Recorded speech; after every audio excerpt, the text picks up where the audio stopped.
10일 문자 살인사건 제2장 스포츠 플라자. 내 방에서 잔 후유코는 다음날 아침 야마모리 스포츠 플라자에 취재 신청 전화까지 해주었다.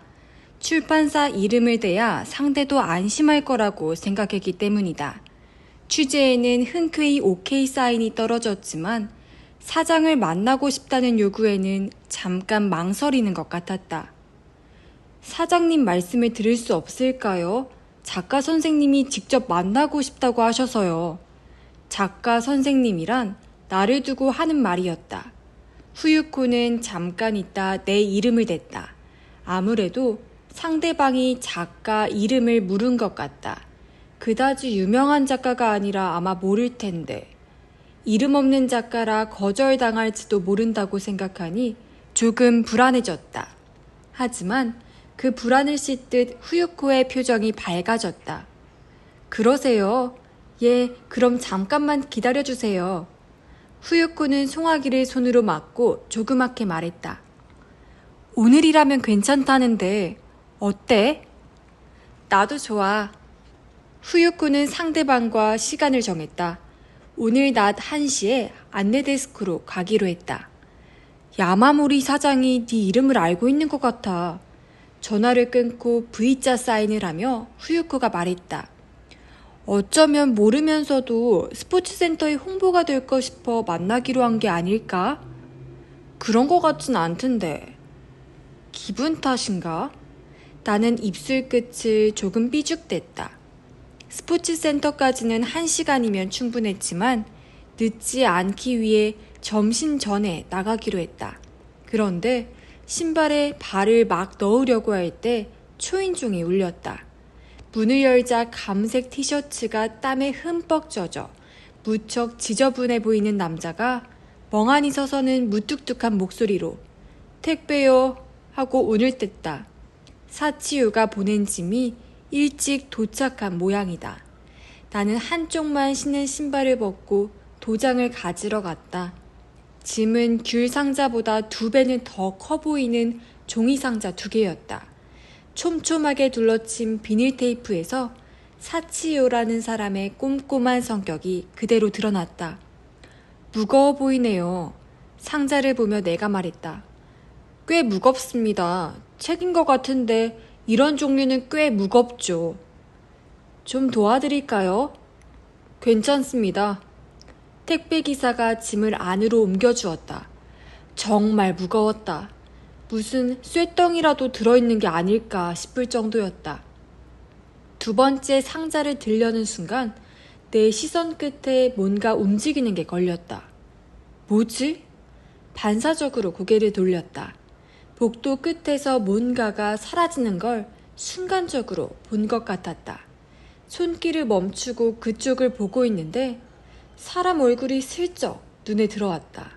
안경을 끼고 있는 건 분명했다. 저기요. 나는 택배기사의 팔을 살짝 건드렸다.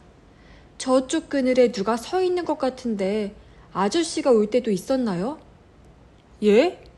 택배기사가 눈을 크게 뜨고 그쪽으로 고개를 돌렸다. 그리고 뭔가를 생각하더니 고개를 끄덕였다. 아, 있었어요. 이상한 할아버지가 서 있었습니다. 짐수레로 상자를 옮기고 있는데 뚫어져라 쳐다봤습니다. 그래서 노려봤더니 시선을 피하더군요. 할아버지가? 나는 다시 한번 복도 끝을 본 후 옆에 있던 샌들을 신고 젠 걸음으로 다가갔다. 하지만 거기에는 이미 아무도 없었다. 엘리베이터는 아래로 내려가고 있었다. 방으로 돌아오자 후유코가 불안한 표정으로 나를 맞았다. 어떻게 됐어? 아무도 없어. 나는 곧바로 택배기사에게 노인의 용모에 대해 물었다. 그가 조금 고개를 갸웃하더니 말했다. 특별할 거 없는 할아버지였어요. 머리는 하얗고 키는 보통이고 옷차림은 괜찮았어요. 옅은 밤색 윗도리를 입고 있었는데 얼굴은 잠깐밖에 보지 못해서 모르겠습니다. 고맙다고 말한 뒤 택배기사를 보내고 현관 문을 닫았다. 후유코한테는 할아버지 친구 같은 거 없지? 말을 꺼내고 보니 변변치 않은 농담처럼 들렸다. 후유코도 그 말에는 대답하지 않고 뭘 보고 있었던 걸까? 하며 심각한 의문을 던졌다. 만약 내 방을 지켜본 거라면 나한테 용건이 있는 거겠지. 무엇보다 그 할아버지가 정말 내 방을 봤는지조차 확실하지 않았다. 산책하다 우연히 지나친 건지도 모른다. 맨션의 좁은 복도를 산책한다는 것도 좀 이상하긴 하지만.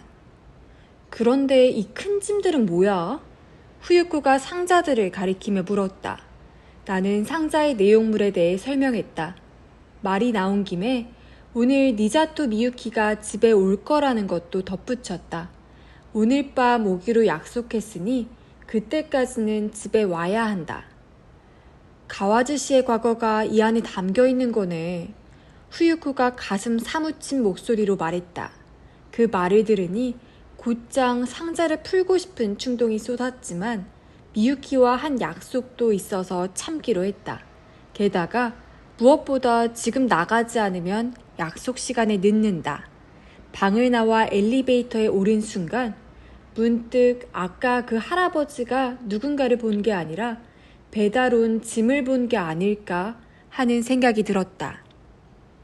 지하철을 타고 스포츠 센터로 가는 동안 후유코가 야마모리 다쿠야 사장에 관한 정보를 들려주었다. 예비 지식이 전혀 없으면 곤란한 일이 생길지도 모른다며 오늘 아침 서둘러 조사한 내용이다.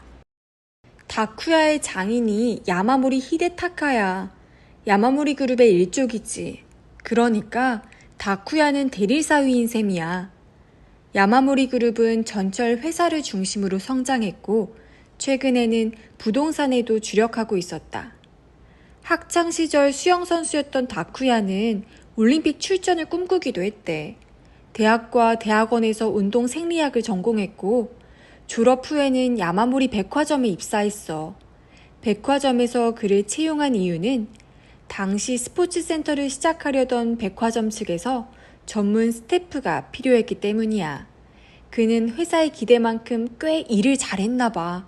그의 아이디어와 기획이 매번 성공해서 적자를 각오하고 시작한 스포츠센터가 엄청난 이익을 가져다 주었대. 수영 선수로는 성공하지 못했지만 사업가로서는 인류가 되었다는 소리다. 30살 때 히데타카 부사장의 딸과 만나 결혼. 그 다음 해에 스포츠센터가 야마모리 스포츠 플라자로 독립. 그로부터 8년 뒤 그곳의 실질적인 경영을 맡은 사장으로 취임했어. 그게 재작년 일이야. 전형적인 성공 스토리네. 나는 솔직한 느낌을 이야기했다. 사장에 취임한 후에도 정열적으로 일하고 있어. 홍보를 겸해 각 지역을 돌며 강연을 하고 최근에는 스포츠 평론가 또는 교육문제 평론가라는 이름을 달고 슬슬 정치에도 눈을 돌리기 시작했다는 소문이야. 상당히 욕심이 많은 사람이네. 내가 말했다. 하지만 적도 많은 것 같아. 후유코가 우려 담긴 눈빛을 드러냈을 때 우리가 내릴 역에 전차가 도착했다. 야마모리 스포츠 플라자는 헬스클럽의 피트니스 스튜디오, 실내 수영장과 테니스 코트까지 완비된 스포츠 종합시설이었다. 빌딩 옥상에는 골프 연습장도 있었다. 1층 안내데스크에서 용건을 밝히자 머리 긴 아가씨가 2층으로 가라고 알려주었다. 2층은 헬스장인데 그 안쪽에 사무실이 있다고 했다. 요즘은 이런 장사가 제일 돈을 많이 벌지. 에스컬레이터에서 후유코가 말했다. 물건이 남아도는 세상이잖아. 원하는 건 누구나 쉽게 손에 넣을 수 있지. 그러니 건강하고 아름다운 신체에 신경을 쓰는 거야. 요즘 사람들은 남아도는 시간을 어떻게 써야 할지 도통 모르잖아. 결국 이런 데를 다니면 마치 자신이 시간을 잘 쓰고 있는 것 같은 안도감을 느끼게 된다는 거지. 일리 있는 말이네. 나는 감탄하며 고개를 끄덕였다. 안내데스크 아가씨가 말한 대로 2층은 헬스장이었다. 상당히 넓었는데 그 크기를 가늠하지 못할 정도로 사람이 많았다. 바로 앞에서는 뚱뚱한 중년 아저씨가 가슴 근육을 키우는 피트니스 머신 앞에서 악전고투하고 그 건너편에서는 아주머니가 뛰고 있었다. 그 아주머니는 머리에 타월을 두르고 열심히 다리를 움직였는데 몸은 조금도 앞으로 나아가지 않았다. 자세히 보니 굵은 컨베이어 벨트 같은 기계 위를 달리고 있어서 몸이 움직이지 않았던 것이다. 자전거를 타는 뚱뚱한 부인도 있었다. 물론 이것도 평범한 자전거가 아니라 바닥에 고정되어 앞쪽에 금속판만 도는 것이었다. 그 여자는 마치 철인 3종 선수처럼 굵은 다리를 필사적으로 움직이고 있었다. 발전기를 설치하면 이곳 한층 정도의 전기료는 감당할 수 있을 것처럼 보였다. 수많은 사람이 끙끙대며 뜨거운 땀과 거친 호흡을 방출하는 공간을 지나자 에어로빅 스튜디오가 나왔다. 큰 유리창 너머로 안을 들여다볼 수 있었다. 화려한 에어로빅 옷을 입은 여자 서너 명이 강사의 구령에 맞추어 춤을 추고 있었다. 재밌는 걸 발견했어. 걸으면서 내가 말했다. 학교 교실하고 똑같아. 선생님 근처에 있는 사람이 잘하네. 왼쪽에 있는 레슨 룸을 보며 복도를 걸으니 막다른 곳에 문이 있었다. 문을 열자 책상 10개가 두 줄로 놓여 있고 그와 똑같은 숫자의 사람들이 서거나 앉아서 일을 하고 있었다. 책상 위에 컴퓨터 키보드가 놓여 있는 이곳은 여느 평범한 사무실과 비슷해 보였다. 후유코는 모두 바빠 보이는 사람들 중에서 바로 앞에 앉아 있는 차분한 분위기 여자에게 용건을 알렸다. 20대 중반쯤 되는 나이에 굵은 웨이브 파마를 하고 옅은 파란색 블라우스를 입은 여자가 웃으며 고개를 끄덕이고는 옆에 있던 수화기를 들고 버튼 몇 개를 눌렀다. 곧바로 상대가 받은 듯 여자가 우리의 방문을 알렸다. 하지만 곧바로 만날 수는 없었다. 사무 직원인 그 여자가 약간 곤란한 표정으로 우리를 보았다. 죄송합니다만 급한 일이 있어서 지금 바로 만나실 수는 없다고 하십니다. 1시간 정도 걸린다고 하시는데요. 우리는 서로의 얼굴을 마주봤다. 저기 그래서 말인데요. 사무 여직원이 더 조심스럽게 입을 열었다. 기다리시는 동안 여기 시설을 직접 체험해 보셨으면 한다고 사장님께서 말씀하셨습니다.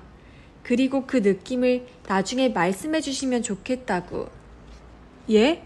그런데 아무 준비도 못해서 당황해서 서둘러 말하자 그 여자는 이미 알고 있다는 얼굴로 끄덕였다. 운동복이나 수영복은 모두 준비되어 있습니다. 물론 쓰시고 난 뒤에 가져가셔도 되고요. 나는 후유코의 얼굴을 보고 낭패스러운 표정을 지었다. 10분쯤 후 우리는 실내 수영장에서 수영을 하고 있었다. 피트니스 수영복을 빌렸는데 무척 기분이 좋았다. 회원제라서 그런지 사람이 많지 않아 느긋하게 수영할 수 있었다. 화장이 지워질까봐 얼굴에 물이 닿지 않도록 조심하긴 했지만 우리는 여름 무더위를 잊고 한동안 물속에서 부지런히 손발을 움직였다. 옷을 갈아입고 화장을 손본 다음 사무실로 가자 조금 전 그 여자가 웃으며 맞아주었다. 수영장은 어떠셨어요? 아주 쾌적했어요. 그런데 야마모리 사장님은? 네, 저쪽 문으로 들어가시면 됩니다. 여자가 안쪽 문을 가리켰다. 우리는 그녀에게 인사를 하고 그 문으로 향했다. 노크를 하자 안에서 들어오라는 남자 목소리가 들렸다. 먼저 후유코가 들어가고 내가 그 뒤를 따랐다. 어서 오세요. 정면에 놓인 크고 고급스러운 책상 앞에 앉아있던 남자가 일어섰다. 키는 그리 크지 않았지만 어깨가 넓어 짙은 감색 양복이 잘 어울렸다. 자연스럽게 흘러내린 앞머리와 검게 그을린 피부 때문에 꽤 젊어 보였지만 나이는 40을 넘겼을 것이다. 두꺼운 눈썹과 약간 치켜 올라간 입술이 강인한 인상을 주었다. 죄송합니다. 급하게 처리할 일이 생겨서요. 쩌렁쩌렁한 목소리로 남자가 말했다. 아닙니다. 우리는 나란히 고개를 숙여 인사했다. 건너편 왼쪽 책상에 하얀 정장을 입은 여자가 있었다. 아마도 비서일 것이다. 고양이처럼 약간 올라간 눈매를 지녀 조금은 기가 세 보였다. 우리가 이름을 밝히자 그도 명함을 주었다.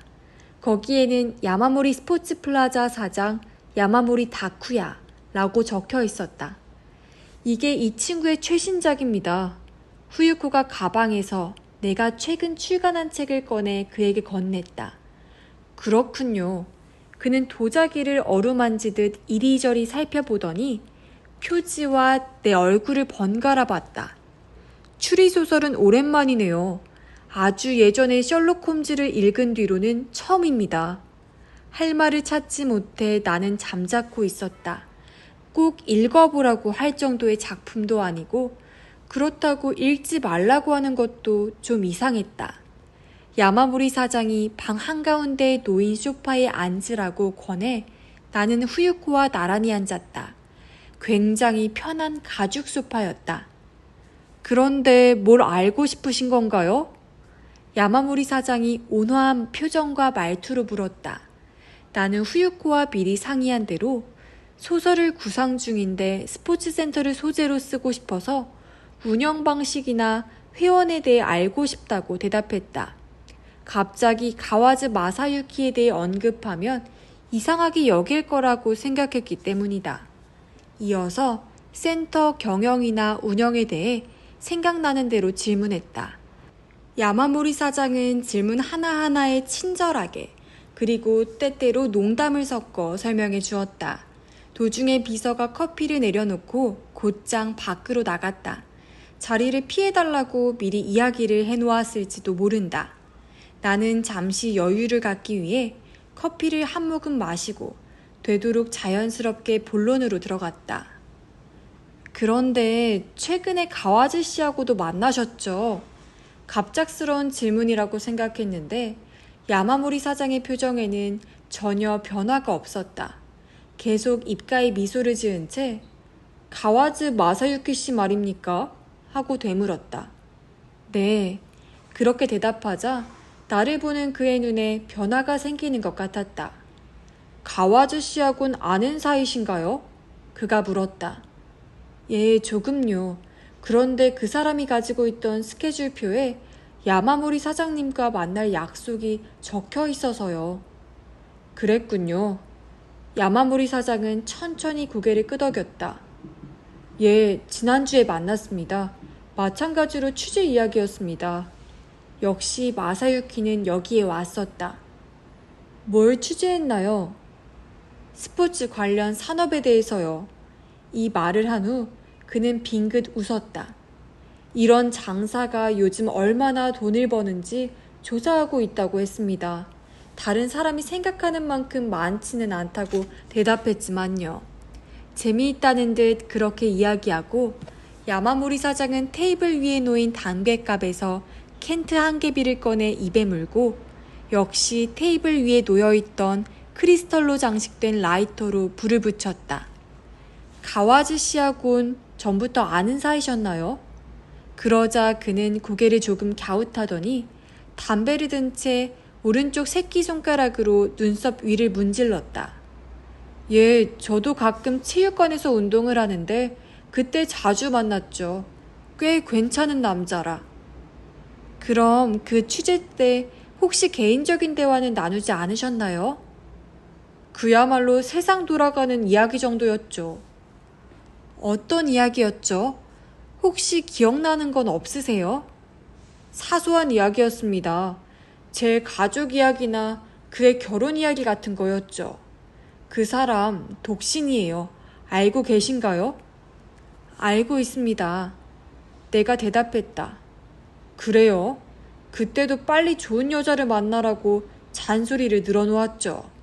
거기까지 이야기하고 그는 깊이 담배를 빨아들였다가 새하얀 연기를 내뿜으며 웃었다. 그런데 그 웃음이 사라지자마자 이번에는 반대로 그런데 그 사람한테 무슨 일이 있습니까?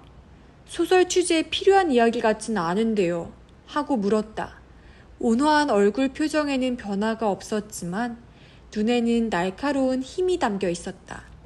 나는 그 시선을 피하듯 눈을 내리깔았다가 생각을 고쳐먹고 다시 고개를 들었다. 사실 그 사람 죽었습니다. 야마모리 사장의 입이 벌어졌다. 잠시 후 그가 아직 젊은데 병이 있었나요?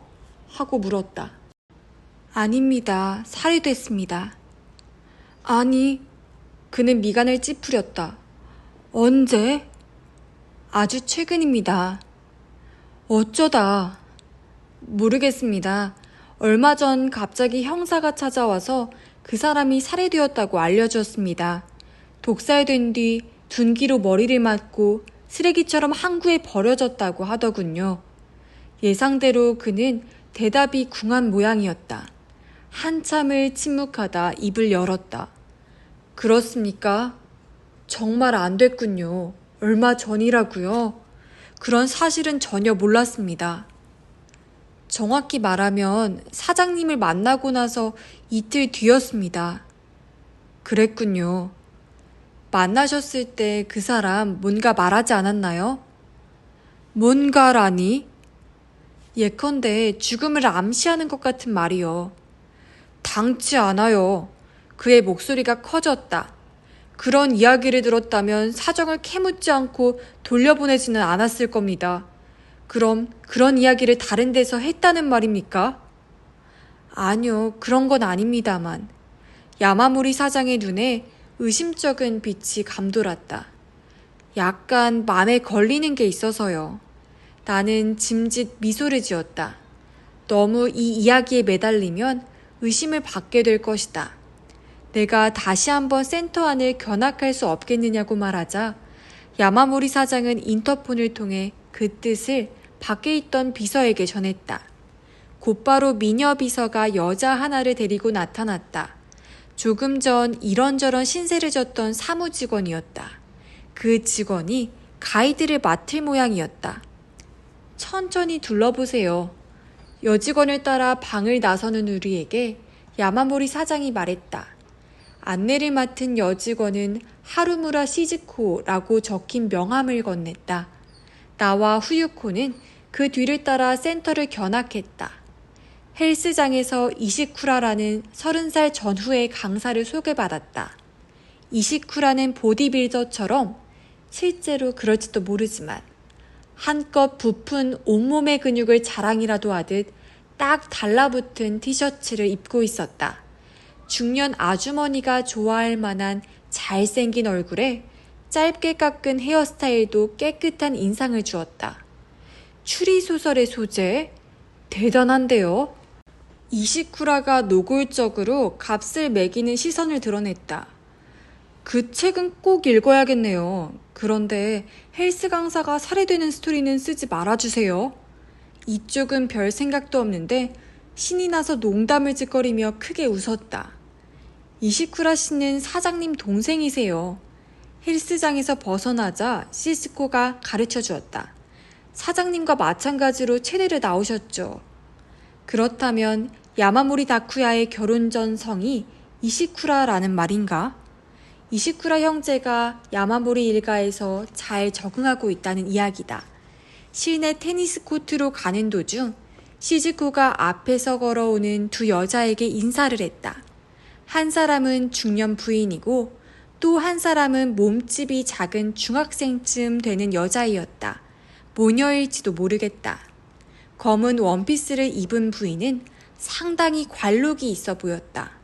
얼굴보다 큰 선글라스를 끼고 있었는데 렌즈 색깔이 옅은 보라색이었다. 얼굴이 새하얀 여자애는 큰 눈망울로 부인의 등을 보고 있었다. 부인이 선글라스를 고쳤으면서 사장님은 계신가? 하고 시즈코에게 물었다. 네, 계십니다. 알았어요. 부인은 살짝 고개를 끄덕인 다음 이번엔 우리를 쳐다보았다. 우리가 가볍게 고개를 숙이자 무시하고 시즈코를 바라보았다. 이분들은 약간 초조한 표정으로 시즈코가 우리를 부인에게 소개했다. 하지만 부인은 무미건조한 목소리로 그럼 수고해요 하고 말할 뿐이었다. 사장님 사모님이세요. 시즈쿠가 부인을 우리에게 소개했다. 왠지 그런 것 같다고 예상했던 터라 별로 놀라지 않았다. 사장님께서 정말 친절하게 대해주셨습니다. 내가 대표로 감사 표시를 했다. 사장 부인은 거기에도 대답하지 않았다. 시즈쿠를 보며 남편이 방에 있다는 걸 다시 확인했을 뿐이다.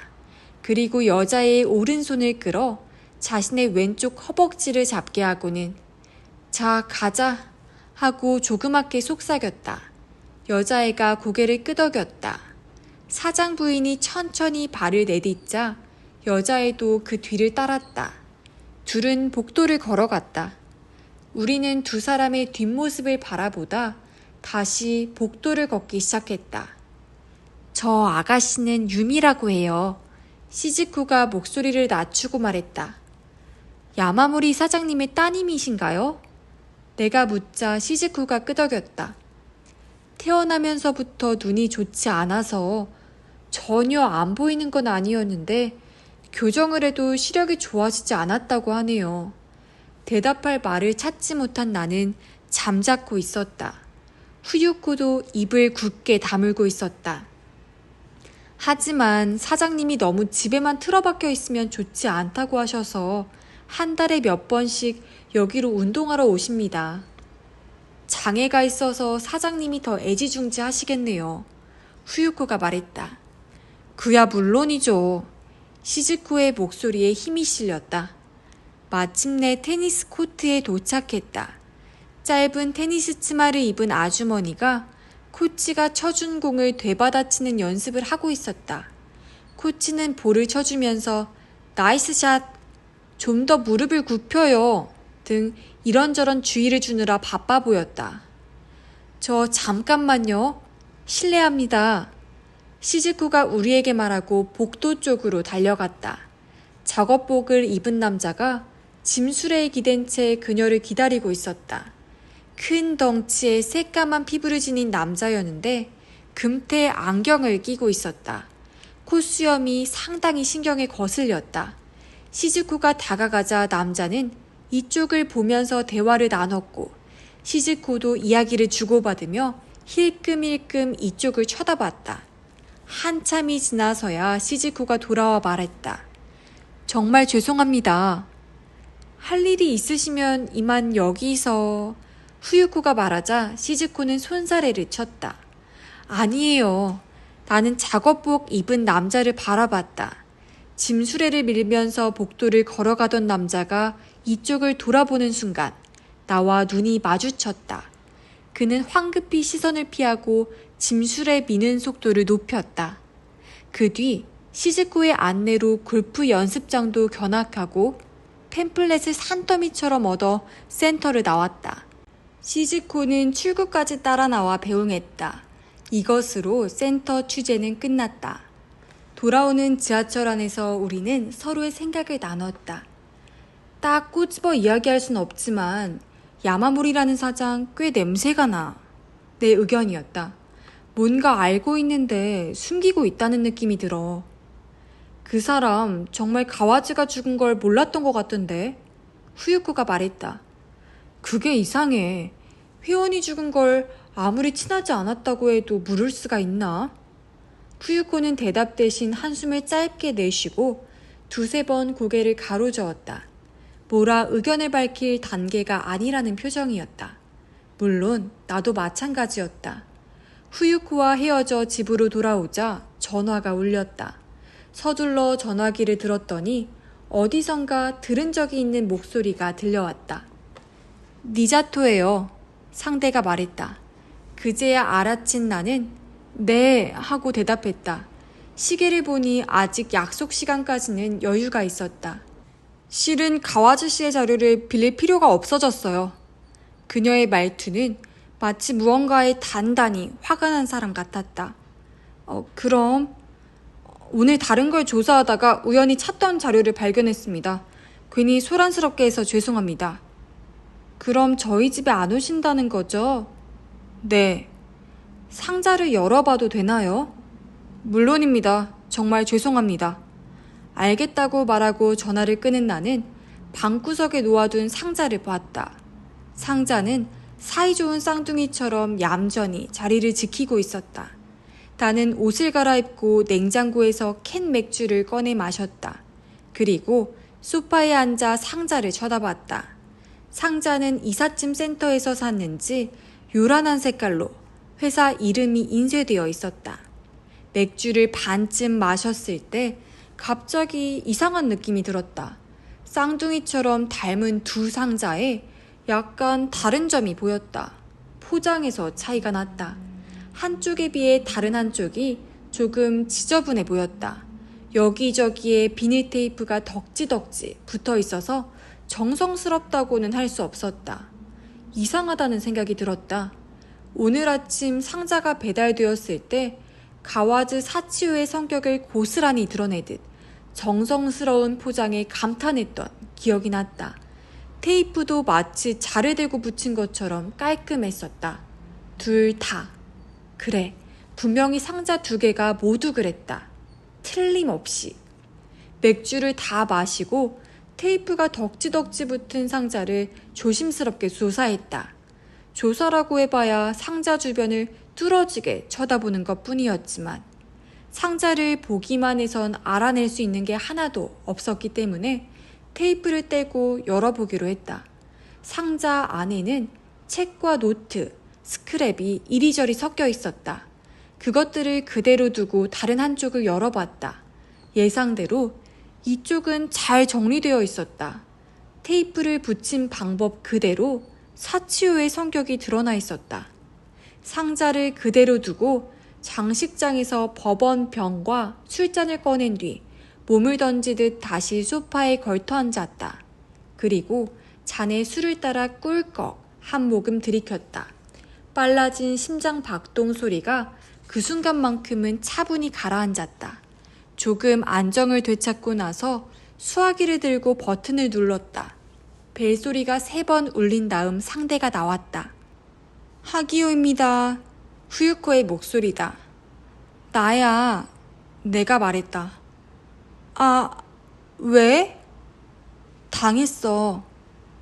당했다니. 누가 내 방에 들어온 것 같아.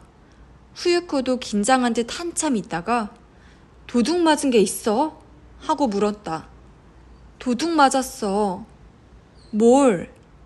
몰라. 수화기를 귀에 댄 채 고개를 가로저었다. 하지만 분명히 아주 중요한 걸 거야.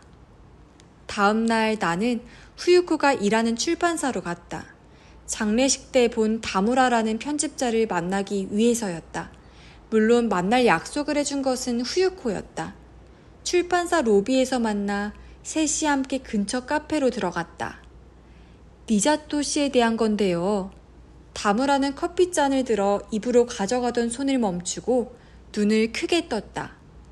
그분에 대해 좀 말해주세요. 하지만 저도 그렇게 자세히는 모르는데요. 저는 가와즈 씨 담당이었지 니자토 씨 담당은 아니었거든요. 아는 데까지만 말해줘. 후유코가 옆에서 끼어들었다. 다무라를 만나보자고 먼저 이야기를 꺼낸 것은 후유코였다. 어제 후유코와 통화를 끝낸 다음 조사한 바에 따르면 내 물건은 아무것도 없어지지 않았다. 통장도 얼마 안 되는 현금도 다 그대로 있었다. 침입자의 흔적이 남아있는 건 그 상자뿐이었다. 아마 내가 포장 상태까지 기억하고 있을 거라는 생각은 못했겠지. 이래봬도 나 꽤 눈썰미가 있거든. 상자의 변화를 눈치챈 것에 대해 나는 후유코에게 이렇게 말했다. 굉장하군. 후유코도 감탄하며 맞장구를 쳐주었다. 결국 범인의 목적은 상자의 내용물이었던 거군. 그런데 뭐 짚히는 거라도? 하나 있어. 가와즈 마사유키의 자료가 누군가에 의해 흐트러졌다는 사실을 알았을 때 제일 먼저 떠오른 것은 바로 직전에 전화를 걸어온 니자토 미유키였다. 전날 그렇게 간절히 자료를 보게 해달라던 여자가 갑자기 전화를 걸어 더 이상 필요하지 않다고 했다. 뭔가 이상하다는 생각이 드는 게 당연했다. 그럼 그 여자가 훔쳐갔다는 거야? 후유코는 의외라는 표정이었다. 물론 단정할 순 없지. 하지만 그 여자 행동은 처음부터 이상했어. 그 자료를 손에 넣으려고 일부러 이사까지 도와주더니. 하지만 너한테 자료를 받기로 약속했잖아. 그런데 훔칠 필요까지 있을까? 깊이 생각하면 그렇지만 나는 조금 망설인 다음 말했다. 그 자료라는 게 절대 다른 사람한테 보여서는 안 되는 거라면 몰래 훔쳐야겠다고 생각하지 않겠어? 절대로 남한테 보여서는 안 되는 거? 후유쿠는 내가 한 말을 다시 한번 반복하며 잠깐 생각하더니 가늘게 찢어진 눈을 크게 떴다. 혹시 그 여자가 가와즈씨를 죽였다고 의심하는 거야? 대단히 의심스러워. 나는 딱 잘라 말했다. 만약 내 가설이 옳다면 자기 비밀을 알게 된 가와즈를 죽이는 건 충분히 가능한 일이야. 그런 식으로 추리하는 게... 후유코는 팔짱을 끼고 상자 안을 다시 살폈다. 하지만 그 여자가 숨어 들어왔다는 추리에는 두 가지 문제가 있어. 하나는 어떻게 네가 오늘 낮에 집을 비우는지 알고 있었냐는 거야. 그리고 또 하나는 어떻게 집에 들어왔냐는 거지. 문단속은 제대로 했겠지. 물론 내가 말했다. 그럼 그 의문을 먼저 해결해야 해. 하지만 니자토에 대해서는 좀 더 조사해두는 것도 나쁘지 않겠군. 어떻게? 그건 걱정 마. 그때 다무라의 이름이 나왔다. 하지만 다무라의 말은 그다지 내 흥미를 끌지 못했다. 니자토 미유키가 여성 카메라맨으로서 무척 다양한 분야에서 활약했다는 것은 충분히 알겠는데 듣고 싶은 이야기는 그런 게 아니었다. 가와즈 씨하고 함께 했다는 일 말인데요. 나는 솔직히 이야기를 꺼냈다. 기행문을 잡지에 연재했다고 하셨죠? 네, 그렇습니다. 하지만 전에도 말씀드렸듯이 이미 연재가 끝난 상태입니다. 얼마 전 장례식에서 만났을 때 그 여자 입으로 분명 가와즈 씨하고 운이 잘 안 맞았다고 했어요. 왠지 마음에 걸렸던 말이라 기억이 났다. 아, 그렇게 말했죠. 다무라도 기억하고 있었다. 연재가 끝났기 때문에 그렇게 말한 걸까요? 아니요, 그런 건 아닌 것 같습니다. 다무라는 꼰 다리를 바꾸며 몸을 조금 앞으로 내밀었다. 기행문 자체는 나쁘지 않았어요. 평판도 그런대로 좋았죠. Y섬으로 취재를 갔는데 거기서 사고가 났어요. 가와즈 씨와 니자토 씨 두 사람 다요. 서로 맞네 안 맞네 운운한 건 아마 그 사건 때문일 겁니다. 사고를 당했다고요? 물론 처음 듣는 이야기였다. 요트 사고였습니다. 다무라가 말했다. 가와즈 씨 지인 중에 요트를 타고 Y섬으로 가는 계획을 세운 사람이 있었다고 합니다. 거기에 가와즈 씨 일행이 끼게 된 건데 중간에 날씨가 나빠져서 요트가 전복되었었죠. 나로서는 그 상황이 어땠는지 도저히 상상이 가질 않았다. 피해는 어느 정도였나요? 10명 정도 같았는데 딱 한 사람만 죽었다고 했나? 다행히 다른 사람들은 근처 무인도로 쓸려가서 구조가 됐는데 그때 가와즈 씨가 다리를 다쳤다고 합니다. 그리고 곧 기행문 연재도 끝이 났죠. 그런 이야기는 들은 적이 없었다. 가와즈 씨가 그 요트 여행에 대해 글을 썼을까? 기행문이라기보다 사고 다큐멘터리 같은 거겠지만. 후유코가 물었다. 안 쓴 거 같은데. 다무라는 목소리를 죽이고 답했다. 출판사에서는 써달라고 했는데 거절했습니다. 정신없이 벌어진 일이라 뚜렷이 기억하지 못한다면서요. 하지만 그 사람 입장에서는 자신이 당한 사고까지 싣고 싶진 않았겠죠. 그럴 리 없다. 글 쓰는 일을 업으로 하는 사람이라면 설령 피해자가 자신일지라도 그런 절호의 기회를 놓칠 리 없다. 무엇보다 애써 취재하지 않아도 생생한 목소리, 자신의 목소리를 쓸 수 있기 때문이다. 그래서 그 시리즈는 자신만의 색깔이 생기려는 시점에서 그만 끝나고 말았죠. 다른 회사 이야기라 그런지 다무라는 편안하게 이야기했다. 그런데 그 요트 여행 말인데요. 여행사에서 기획한 건가요? 내 질문에 아니요, 여행사가 기획한 게 아닙니다. 하고 다무라는 시원하게 대답했다. 도쿄에 있는 어떤 스포츠 센터가 기획한 거라고 했죠. 아마 어딘지는 잊었지만. 그게 혹시... 나는 마른 입술을 적셨다. 야마모리 스포츠 플라자? 그 말에 다무라는 깜짝 놀라며 고개를 끄덕였다. 맞아요. 분명히 그 이름이었어요. 역시. 나는 후유코와 시선을 마주쳤다. 다무라만 회사로 돌아가고 나와 후유코는 그대로 카페에 남아 커피를 한 잔 더 주문했다. 왠지 마음에 걸리네. 테이블에 턱을 괴고 내가 말했다. 가와지는 죽기 전에 야마모리 사장을 만났어. 그런데 야마모리 사장이 요트를 타고 가다 사고를 당한 적이 있어. 니자토 미유키도 현장에 같이 있었고. 그 사고에 무슨 비밀이 있다는 거야? 아직 모르겠어. 나는 고개를 흔들었다. 하지만 만약 어떤 관련이 있다면 내 방에서 도난당한 자료는 그 사고에 대해 쓴 게 아닐까 하는 느낌이 들어. 니자토 미유키가 원한 것도 그 자료였을 거야. 그리고 거기에 적힌 것 때문에 가와지가 죽었다. 어디까지나 추리일 뿐이야. 내 추리가 비하기 심하다는 건 네가 더 잘 알잖아. 내 농담에 후유코는 잠깐 하얀 이를 보이며 웃었지만 곧바로 심각한 얼굴로 돌아왔다. 그렇다면 그 사고의 비밀에 니자토 미유키가 관련이 있다는 거네. 그 여자만이 아닐 거야. 꾸고 있던 다리를 바꾸고 팔짱을 꼈다. 가와지는 야마모리 사장을 만나러 갔어. 그건 야마모리 사장도 어떤 형태로든 관련이 있다는 이야기야. 야마모리 사장은 단순한 취재라고 했잖아. 숨기고 있는 거지. 나는 일단 말을 끊었다가 다시 이었다. 그들한테는 숨기지 않으면 안 되는 이유가 있겠지. 그들이라니? 그건 아직 몰라. 나는 단호하게 말했다. 집에 돌아가자마자 상자를 뒤져 내 추리가 틀리지 않다는 것을 확인했다.